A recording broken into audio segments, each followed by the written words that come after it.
Өмірдің нәбір заңдылығын айтайын. Енді біздің араласымыз, құрдас болып жүрген, замандас деген толып жатыр ғой. Әрқайсыңыздарда дос жаран бар. Енді былай, дәл қазіргі уақытта адамдардың барлығы маска киіп алған, тек өзіне пайдалы, алыс-беріске дұрыс, тура адамдарды ғана іздейді.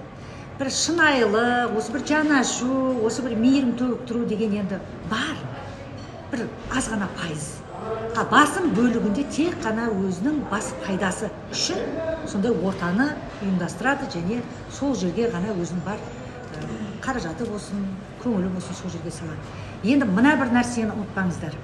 Егер де сіз бір адаммен жақсы араласып жүрсіз, сосын сол адам сізді бір сатқындықпен, немесе бір жерде қаралап, бір жерде жаралап деген секілді ғой енді сөзбен. Сондай болып кеткен күнде енді ол өзінің хақиқи түрін көрсетті ғой.